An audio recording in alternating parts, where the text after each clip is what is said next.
Hi, my name is Scott Verosi, and I'm writing a book on mirror harmony, which is my term for negative harmony. And I am working with something called the Mirror Harmony Cipher Disc, which is this, which a friend of mine built for me.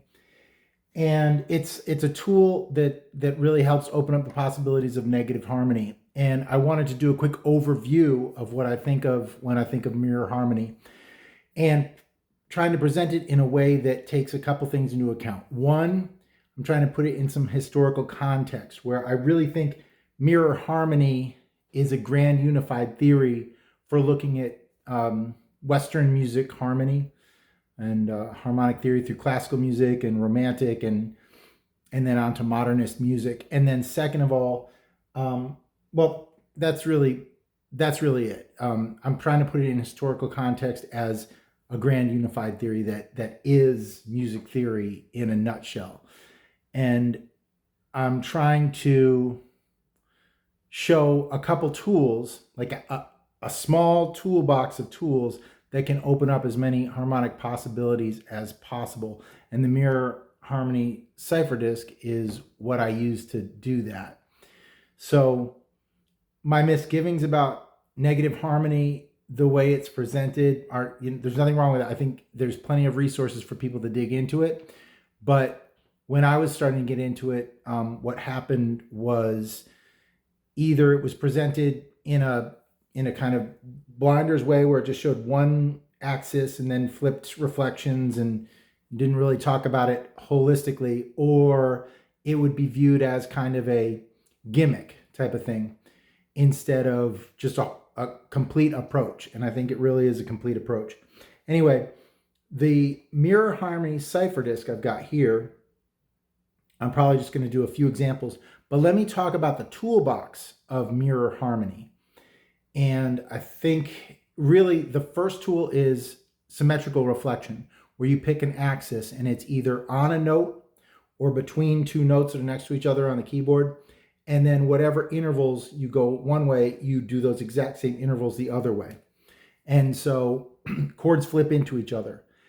And then the other is balanced transforms. I talked about balanced transforms in another video. It really is as simple as if I have four voices and one goes up a half step and another goes down a half step, then I've done a balanced transform where I've equalized the amount of motion up with the amount of motion down. And you can combine symmetrical reflections to create the same effect. But really, as long as you know that the amount of motion up matches the amount of motion down, you can create balanced transforms. It's like a shortcut. Okay, so let's get into some of the stuff in the Mirror Harmony Cipher Disc. Oh, the one other thing I want to say is I've got kind of a set of chords that flip from one side to the other. So if you're doing chord reflections using mirror harmony or negative harmony, you will flip a major chord into a minor chord. You'll flip a dominant 7 chord into a minor 7 flat 5, which is the same as a minor 6 chord.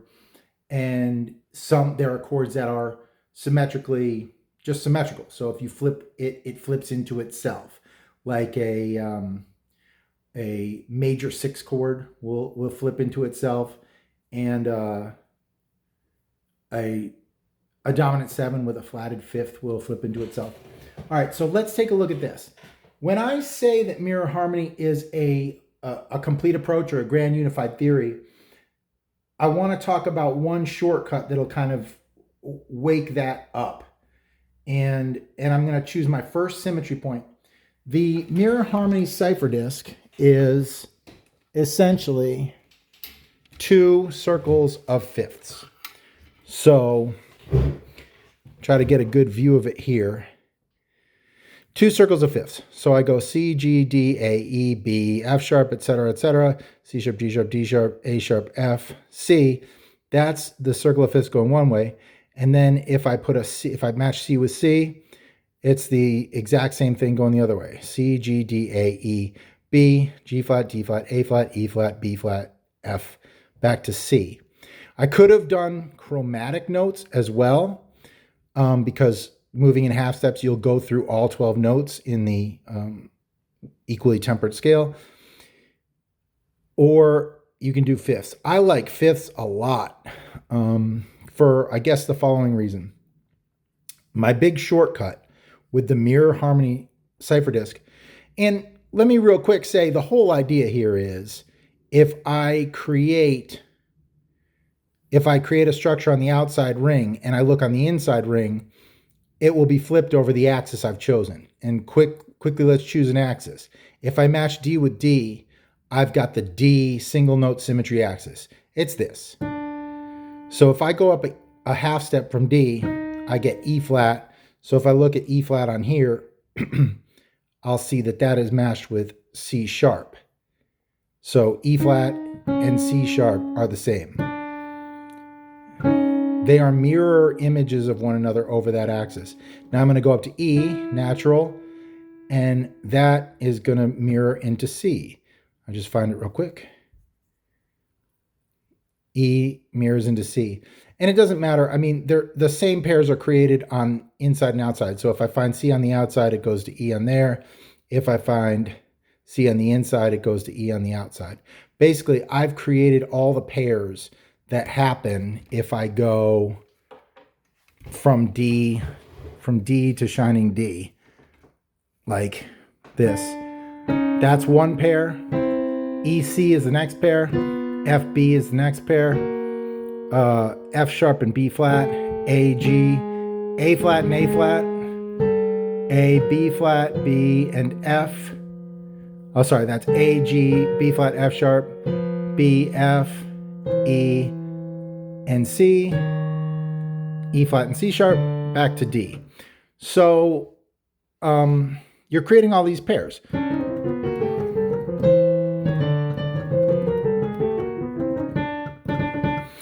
What does that mean, really? Okay, well, it means that if I look at D, which is the second note of C, I can create C by doing the same intervals up that I do down. So whole step, half step, whole step, half step, whole step, whole step, whole step, half step. So symmetrically, from D, the same shape up mirrors into the same shape down, which is where I'm going to get to my first shortcut for mirror harmony. And the reason I say that this is kind of a grand unified theory is I think if you reflect a scale into another scale, you can either modulate or create kind of polymodal effects. And I think that you can account for all the modulations that are possible by saying, well, I reflected one scale into another. And I really think when I'm talking about the historical context, that this is the way that some of the composers that I'm very interested in were thinking about this stuff. They were saying, well, here's how I'm going to justify putting these two sounds next to each other.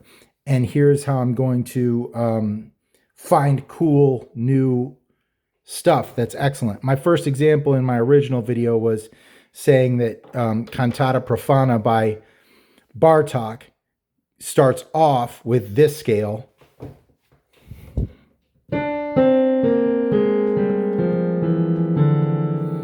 That's what it starts with, and it's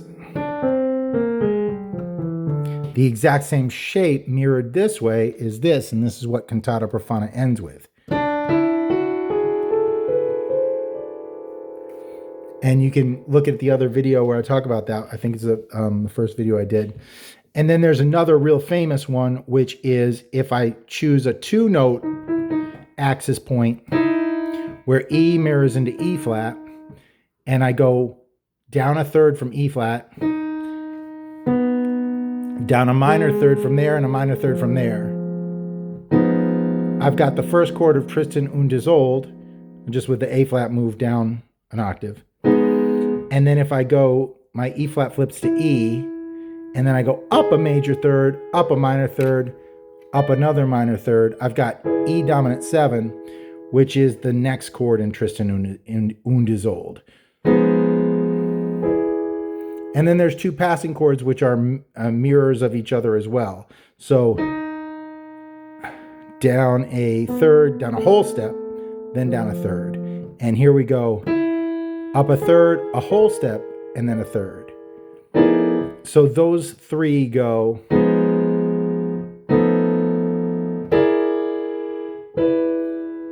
And those are the first 4 chords of Tristan und Isolde. And that's just me trying to kind of gain some sort of legitimacy to say, look, this stuff is used, it works. You can argue about why you would want to entertain it or if it's right or wrong. But to me, it's not, is it right or wrong? It's like, do you get results that you see in great works? And can you get good results to create sounds that you want? And the answer to that is a resounding yes in my book. So shortcut number 1 in mirror harmony is the second degree of the scale is very important. So if I have D here and it's matched with D, that means that my second degree mirrors into my second degree. So the second degree, D is the second degree of C major, and that is going to mirror in to whatever the second degree is here, and it happens to be the same. So it mirrors into C major. And all that means is if I go up from D, those same exact intervals going down give me the same tonality. So I'm not changing tonality. I am changing chord type though. And I have a kind of a bag of chords. I mean, you could do any chord, but I really have checked out a bunch of music and seen that majors flip into minors, dominants flip into minor 6s, major 6s flip into themselves, and like diminished 7s flip into themselves, stuff like that. I've got, I might say what the chord, like a short list of the chords at the end of this video. But real quick, let's go from D, up a whole step, a minor third, and a fourth. So E, G, C. And if I go down a whole step, a minor third, and a fourth, I've flipped into A minor. So yes, C reflects into itself, C major reflects into itself over the D axis, but it changes what the structure is. So if I start with a C major chord, it reflects into an A minor chord. And then we could do a quick other one, like if I do C dominant 7,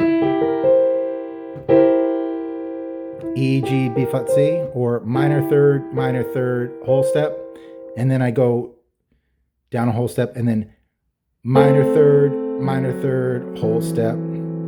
You'll see that over this axis, C7 mirrors into F sharp, minor 7 flat 5.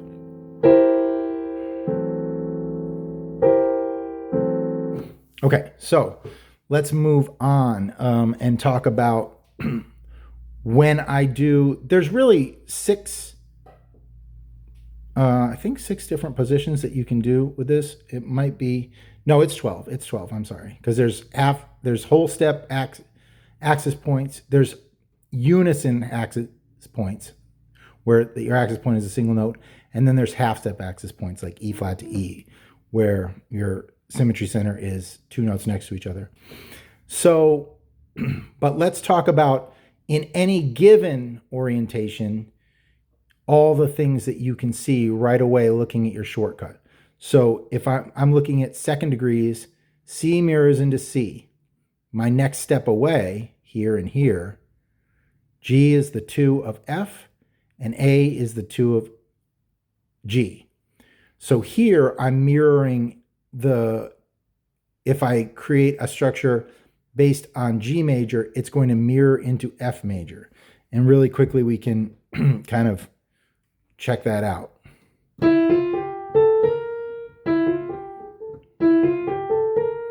So if I go, and then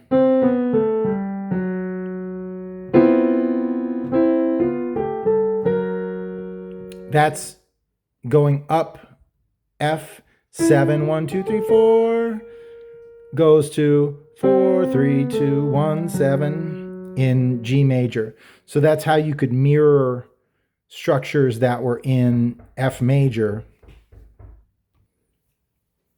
So F major structures mirror into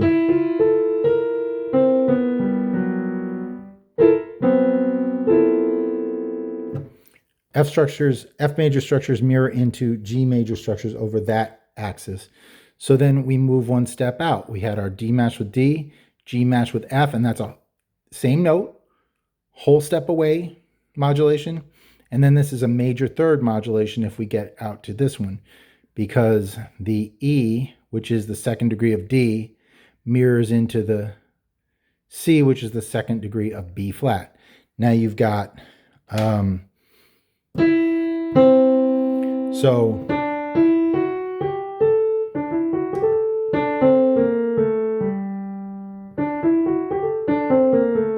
and there you kind of hear how a major is mirroring into a minor.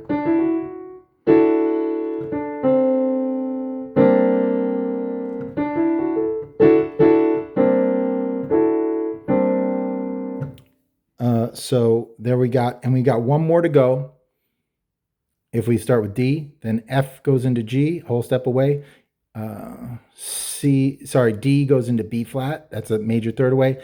And now we got one more whole step from there is F is the 2 of E flat and B is the 2 of A. So now you've got E flat mirroring into A natural. Here's a...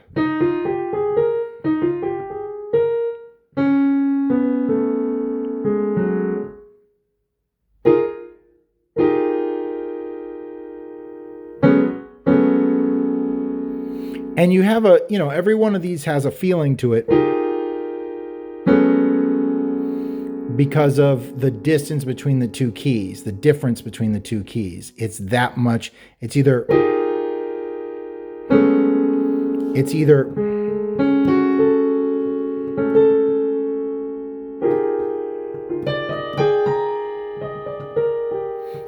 a very far distance, which this is as far as you can get away from the key before you start heading back to more similar, or you are close. This is the whole, we just did all the single note axis possibilities. Let's do all the half step axis possibilities. So I'm going to pair my E with my E flat. And this is the axis, the very beginning of Tristan und Isolde uses this. Whereas the D single note, the cantata profana, beginning and ending, uses that. That's Bartók is cantata profana and Tristan und Isolde is Wagner. Just trying to get, some legitimacy by saying, look at this. This was used in these very legitimate works of art. And I really think that it was conscious using the tool of mirror harmony to generate stuff. So now we'll go E flat. Now what happens here is you do not get a scale mirroring into itself. You're kind of a kilter or off a little bit. And you will, after a little bit of experimentation, you will really feel the difference between single note symmetry axis structures and half step away from each other symmetry pair structures. This is the symmetry pairs, the half step away from each other, create what Erno Lenvi in his analysis of Bartók would call the chromatic system or the pentatonic chromatic system. It's more dissonant, and the single note is what he called the diatonic system. So he said that diatonic material was created with this, and then chromatic material, which is more dissonant and angular, was created with the E to E flat. I agree with this analysis, but let's real quickly just go through these so this video doesn't get too long. So E and E flat. Now, if I use my same thing where I'm saying the 2, E is the 2 of D major, and E flat is the 2 of D flat major. So all of a sudden I've got going into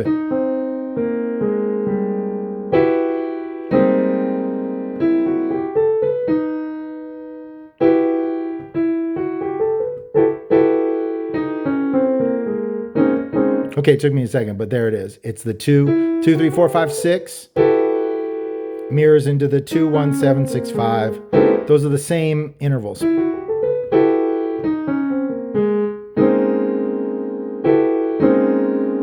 And this is what Erno Lenvi called the annihilating relationship, where you're mirroring a scale into something a half step away from itself. It is my humble opinion that this is what happens in Tristan Unisold from the beginning to the end. And it is more C major mirroring into B major. So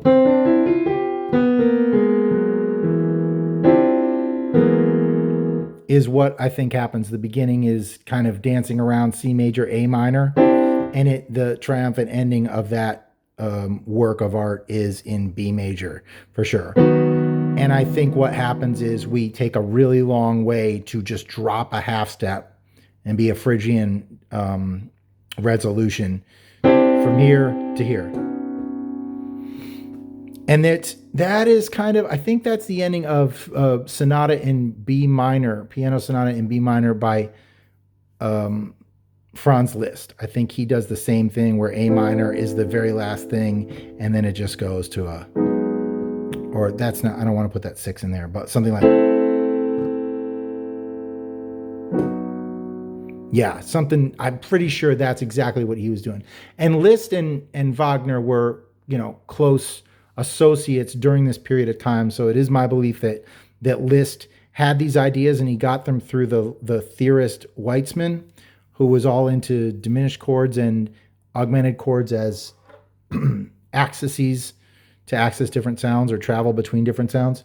And he passed that on to Liszt. Liszt used it like crazy. And then Wagner was like, oh, okay, yeah, I'm going to use a lot of that stuff too. So anyway, let's get back to it. Our first one was, like I said, D major, flipping into D flat major. These are paired in twos. So really, that is the same as that.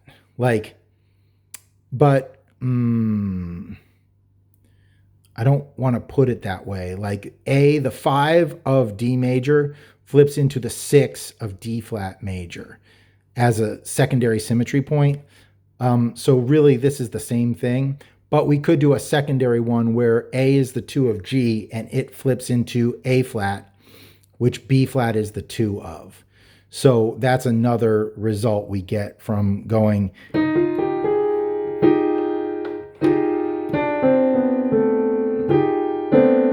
So that would be like A flat major. If I take this E flat, now really E flat is going to flip into the 6 of, that's what it does. So E flat, F, G, A flat is whole step, half step, and that's enough just to say we're in A flat. Whole step, half step. And E flat mirrors into E natural. So we go whole step, half step. And you would, if you continue this on, you would get the entire scale like the.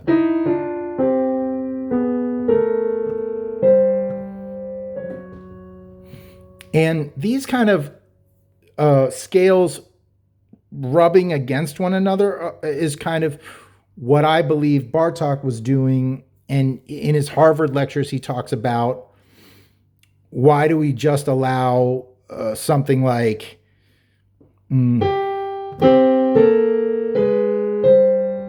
where in minor we'll go natural minor down, but melodic minor up. He's saying, well, that's polytonal or polymodal, really. 2 different modes happening at the same time, because he thought we could only hear one really basic note as the tonic. And so you'd hear different modes mushed against each other. And I do think that he was using this stuff to generate 2 keys at the same time and then just run them right at the same time along with each other. So again, that was.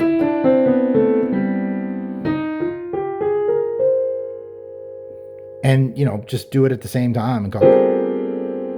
And let those tones mix with one another. Okay, and I want I'm smushing a lot of stuff into this video. I hope that it's, watch it again, really, if it gets to be too much.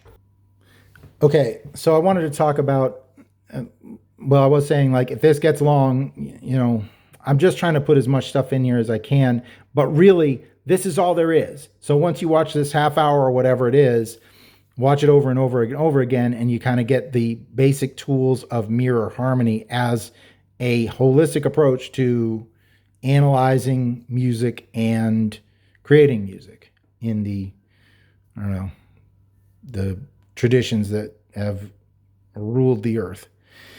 So here we go.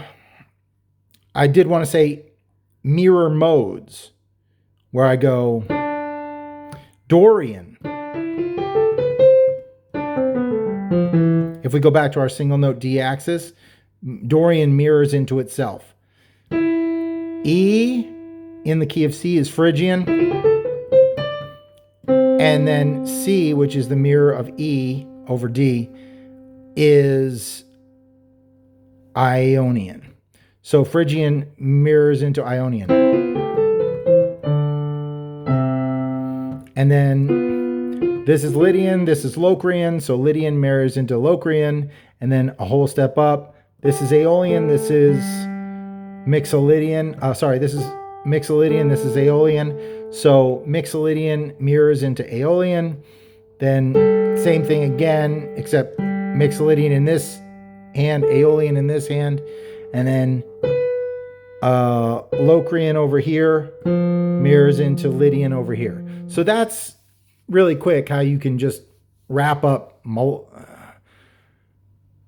mirror modes, is you just look at it in terms of D.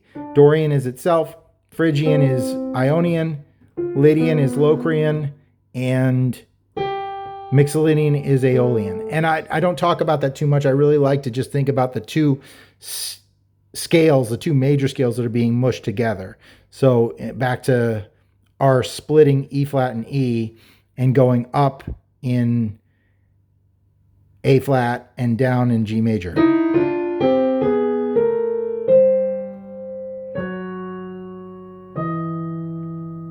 Just neat stuff. Okay, back to the ones we're trying to exhaust. So those are the first two. We got D and D flat and G and A flat.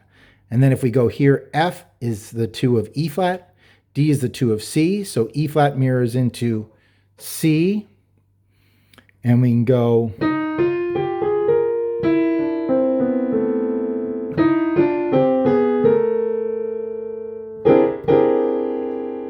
and in all these you kind of get that is a very standard mirror harmony thing where you're reflecting C major into E flat major, which is C minor. And you'll notice I started on the high note here and the low note here, but they just cross each other. It doesn't matter, that kind of stuff. You'll realize really quick, it's not the notes above this and the notes below this. It's like the structure relative to this mirrored into the structure relative to this. So again, this is how I get that. I go whole step, half step, whole step. Whole step, half step, whole step.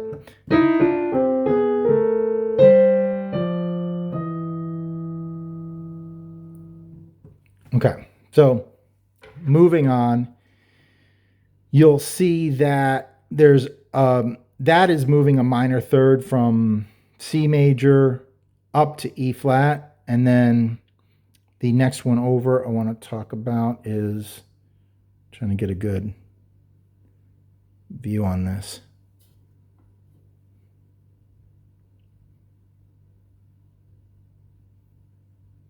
Okay. Am I better with this? Yeah, a little bit better with that. Okay. So, oh my gosh. We'll get there, ladies and gentlemen. All right. E flat mirrors into, no, I don't like it as much. Do I? There, that's how I need to hold it. Okay. So E flat mirrors into C. And the next one over on this side is A mirrors into G flat, which are, and for folks that are fans of the Lenvi axis system that he says Bartok was using to substitute chords for one another, that G flat into A, G flat A, E flat C, those are the four chords Sorry, everybody. Oh, no.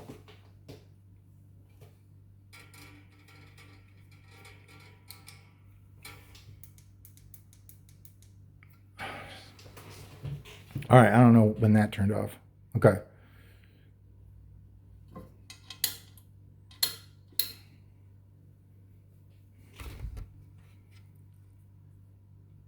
Yikes. Okay, we're back. Oh, okay. So E flat, back to the half step symmetry pair axis. Let's talk about it. We got E is the 2 of D, E flat is the 2 of D flat, A is the 2 of G, and B flat is the 2 of A flat. So here we have D flipping into D flat, G flipping into A flat. So a half step away the scales are from one another. And then we go one step out and we get F flips into E flat, D flips into C. So E flat major flips into C major, or C flips into E flat major, which is C minor. So that's the typical standard mirror harmony move, which is only one of the many moves that you can make. And then going this way, we have F sharp is E natural, and D flat is the 2 of B. So E flips into B, and F flips into B flat. So those are things, scales that are a fourth away. And this is like the classical relationship, the modulation. Like if your F and your B flat, like F is the 5 of B flat. So really, when you have a chord resolving from F to B flat, yeah, is that a classical relationship, or is that just a mirror reflection over that axis? And the same thing on this side, F sharp is E, and D flat is where C sharp is the 2 of B. So B is resolving to E, a fourth away. I skipped this one, sorry. B is the 2 of A, and A flat is the 2 of G flat. So that's your other axis harmony. We should do that one real quick. We'll just do that like the starting from the 6 of A major, and then 6 mirrors into the E flat, which is the 6 of G flat major.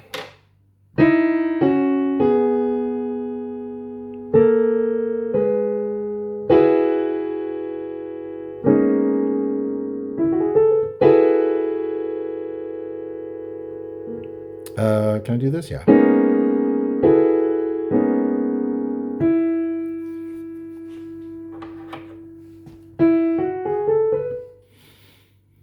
So that's my A major flipping into G flat major. So again, this is your half steps away, G to A flat, D to D flat. This is your minor thirds away, where it's C to E flat and A to G flat, which is your axis, where it's really, those 4 keys are in minor thirds apart. And that's how you develop all your stuff, where it's like C7 can morph into A7, can morph into E flat 7, can morph into G flat 7.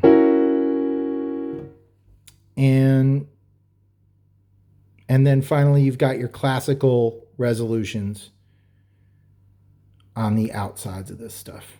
So if I go all the way to the outsides, I've got, well, we were started this way. No, we didn't. We started this way. On the outsides, you've got F sharp is the 2 of E, D flat is the 2 of B, G is the 2 of F, and C is the 2 of B flat. So that's your classical resolutions. And then these are your like modern resolutions, like half steps away and minor thirds away. And then if you go back to your single note axis, you'll get stuff that is either mirroring straight into itself or a whole step away, which I would call a modal resolution, or a major third apart, which I would call a romantic resolution, like dropping down a major third, and the modal is going up a whole step. And I call the Phrygian back from the double. This is a lot of stuff, I realize, but it's the only stuff. Like once you get this handful of things, like you just see these patterns everywhere. So again, your E and your E flat, your D to D flat, and your G to A flat, those are Phrygian relationships where it's scales that are a half step apart. And then you have a whole step apart, I would call those modal relationships. And this is all just built on Lenvi stuff. And then you have a minor third apart, I'd call that like modern, the way that Bartók and Wagner kind of felt free to travel between the chords that were related by minor thirds, like C, E flat, G flat, A. And there's a ton of this stuff out there that I will do. I will zoom in on examples of this stuff in future videos, but I wanted to give a complete overview of the possibilities of the mirror harmony cipher disk. Now, when you move it, you suddenly get a whole new set of these, but the relationships are all the same. So if suddenly I said, well, I want to focus on C mirroring into C, I would go, okay, cool, I did that.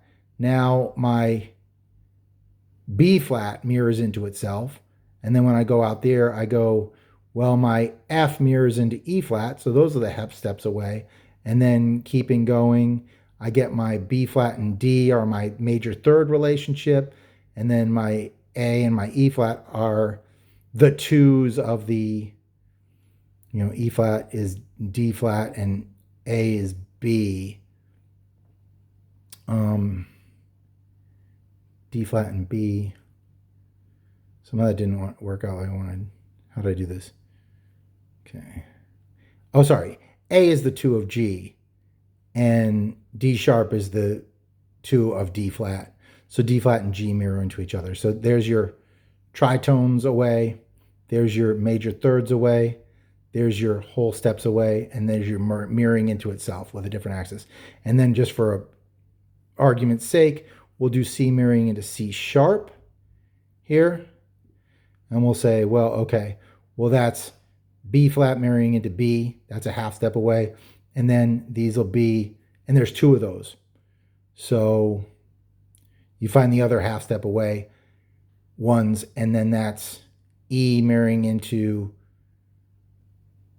F, half step away from it. And then these will be the minor third, what I call modern relationship. So C mirrors into A right there. And then E flat mirrors into G flat. No, that's not right. Those 2, and then A mirrors into C. That's correct. And then E flat mirrors into E. Although that doesn't sound right either.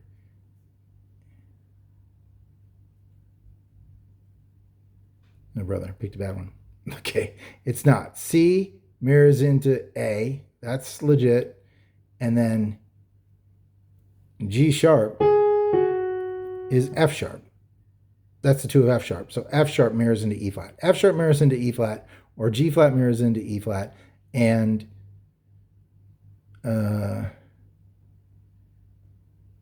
A mirrors into,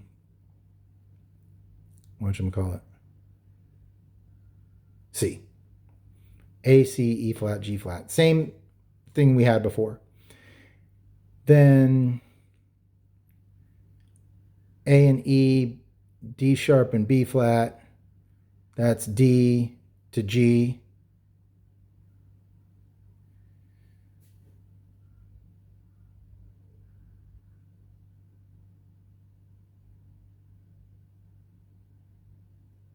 Oh yeah, those are my classicals on the outside. Yikes. Turned it around too many times. All right, yeah. D to G, that's a classical resolution. And then B flat to E flat is a classical resolution, just a fourth up. So classical, then the minor thirds axis, classical, then the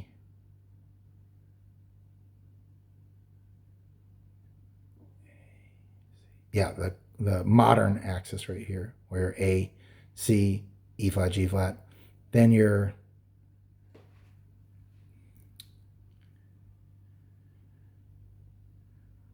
oh man, I got this. Trust me, I do. It's like this. Okay, yeah, there's your half steps. There's your minor thirds. There's your classicals. And then it goes, it flips over a mirror and it starts doing the same things backwards.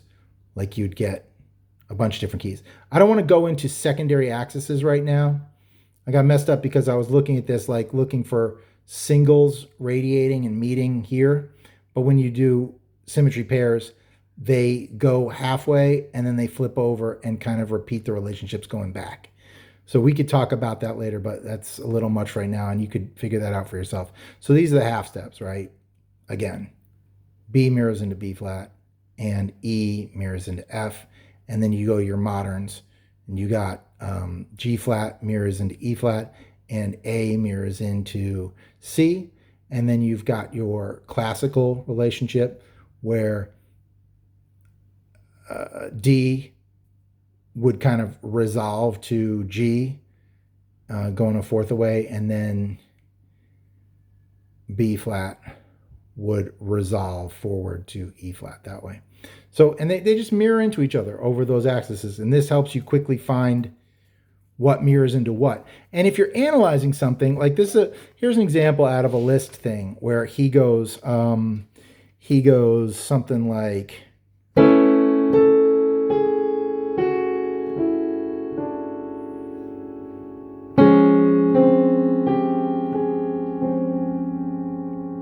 and it really is, you got an A major sound and then all of a sudden an F minor sound.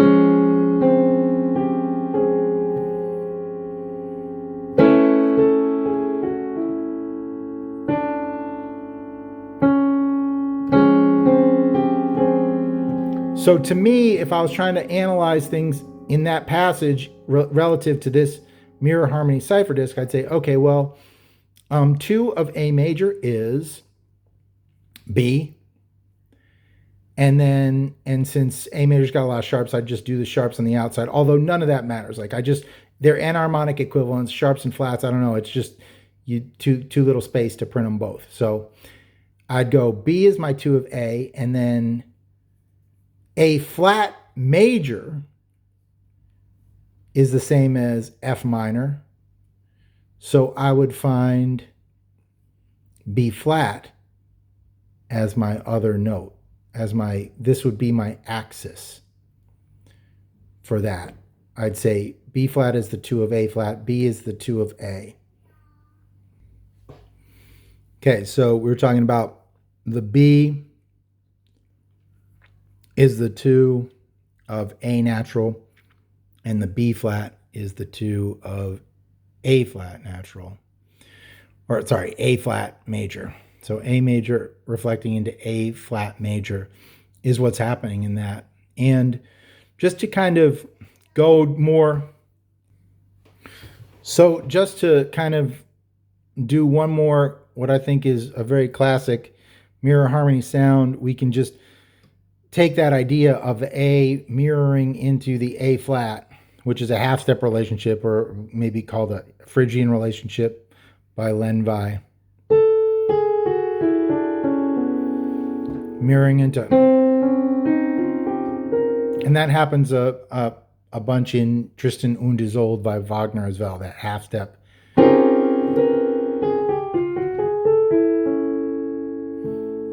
So, but this is one of those other chords I was talking.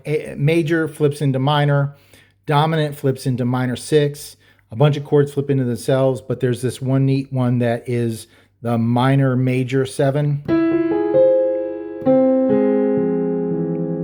And it flips into, over that axis,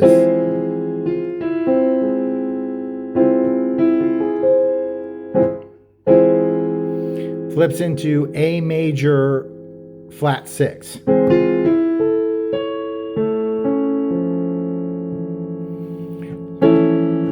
So that's that shows up in some Liszt stuff, and it shows up in some Bartok, and it even shows up in Wagner, that same thing where a minor major 7.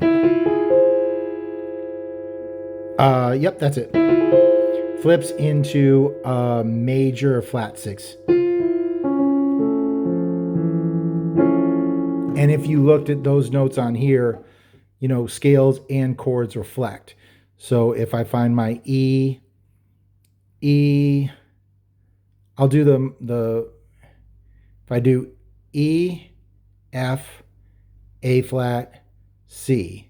So E, F, A flat, C. It flips into F, E, C sharp, A. So again, I went from minor, the major 7, and then that flips into, and you can see the intervals are half step, minor 3rd, major 3rd, and that's half step, minor 3rd, major 3rd. And that's in a Liszt piece. Faust Symphony has got that flip. It happens real early in the piece, and then it repeats in the Gretchen movement. So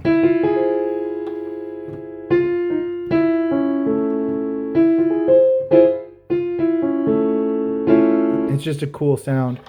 I'll probably leave it there. There's also that is the same axis that the death motif from Tristan und Isolde uses, where it's like A flat,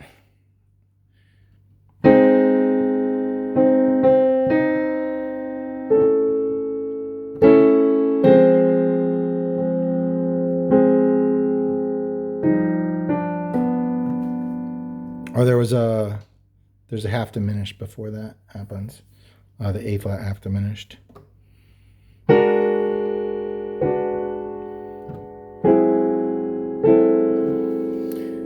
But the very beginning of that thing is the A flat to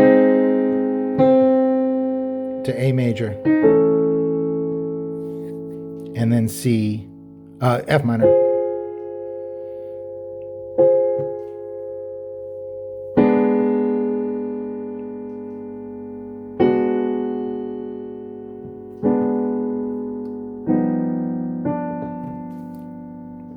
Okay, so gone on a long time about this stuff. That's the approach to mirror harmony that I'm talking about. I'm writing a book right now about it. I've got an email course that's got a link in the description of this video, and hopefully you'll click on that, and I will grab your email and then let you know when the book is done. This is everything I've said here is everything there is, really. It's just how do those different tools get rolled out. And I've done a bunch of reflections, like that F minor major 7 reflecting into A major flat 6 is a symmetrical reflection where the same shape this way goes this way. But then let's do a quick balance transform. This will be like a Liszt balance transform, where he takes an A minor with 2 E's in it,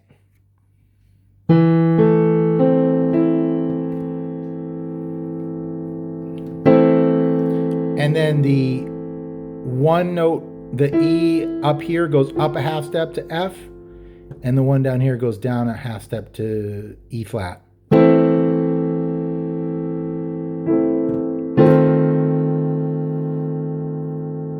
Again, it's A minor transforms to F7, and that's one of the tricks of getting in and out of different chord types. These balance transforms will take you, that was just a straight A minor transforming into an F dominant 7. And you notice that you could go with the outside voices coming towards each other or going away from each other. It's a balance transform the whole time. And you can go back and watch the video about balance transforms and kind of talk more about what that is. And really, as a shortcut, you could find a bunch of symmetry reflections that would account for it, but you can just say, well, I'm going to move one voice this way and another voice this way and account for it. Anyway, back to the closing comments. There's a email course, send you 5 emails in 5 days, that goes in a little more in depth in this and shows you some of the sheet music and talks about mirror harmony as a total approach to harmony. And I'll grab your email, let you know when the book is out. And the book tries to put some historical context to mirror harmony or negative harmony and give a bunch of examples, and then also try to make it here's your toolkit and you can apply it to a lot of different things.